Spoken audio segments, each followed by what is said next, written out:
William Morrow and HarperAudio present A Merry Little Meet Cute, a novel by Julie Murphy and Sierra Simone, performed by Joy Nash and Sebastian York.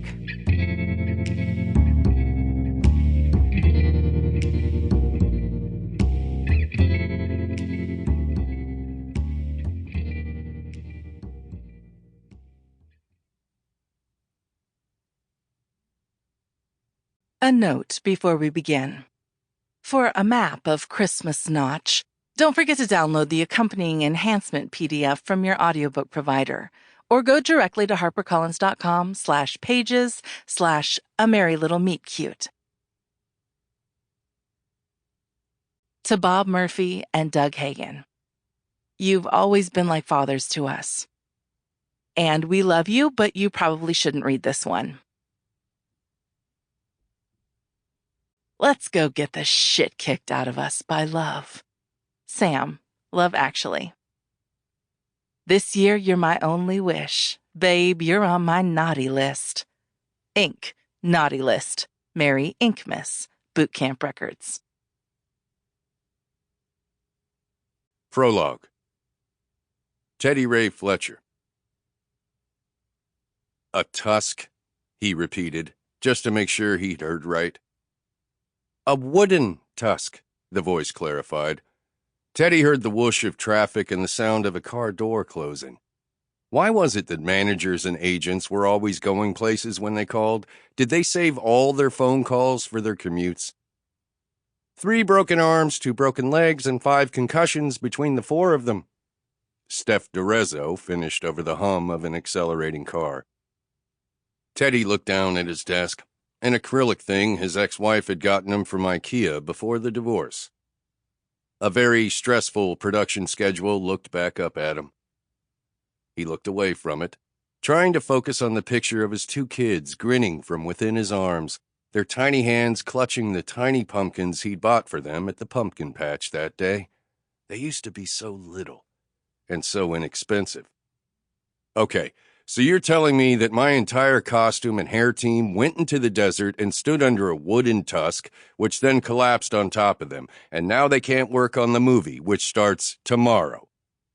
Costume team, hair team, and your gaffer, Teddy, and there's no need to sound so judgmental about the wooden tusk. It was on a giant wooden walrus sculpture after all. Don't you know anything about festivals? Haven't you been to Burning Man? Teddy squinted at the far wall in his tiny office, trying to imagine the fast-talking, suit-wearing, phone-addicted Steph DeRezzo doing drugs in the desert. Have you been to Burning Man? We were all in our 20s once. No, don't take the 5 right now. Are you even looking at your GPS? Teddy assumed she was talking to an Uber driver and ignored the last comment. So they were at Burning Man. No, this was better than Burning Man, she said. It was Unfestival in Terlingua. Unfestival? I've never heard of it. Of course you haven't, Steph said dismissively. It's exclusive.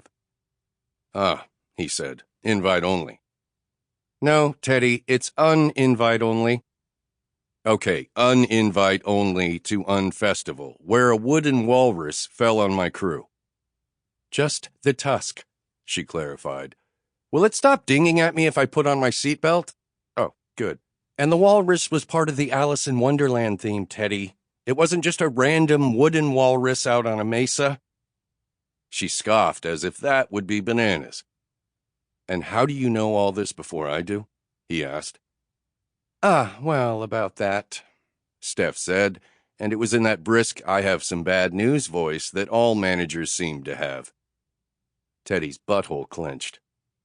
I heard because it came bundled with another thing. I got a call from Winnie's agent, and she's going to call you later tonight when she knows more, but she wanted to put me and your male lead in the know in case the story broke over social media before then. Winnie's in the hospital right now. Shit. Winnie Baker was a wholesome child star turned wholesome made-for-TV movie actress, and she was going to be one of the leads in his first ever Christmas movie production. More importantly, she was the star his director had specifically chosen to work with to make her direct. Sample complete. Ready to continue?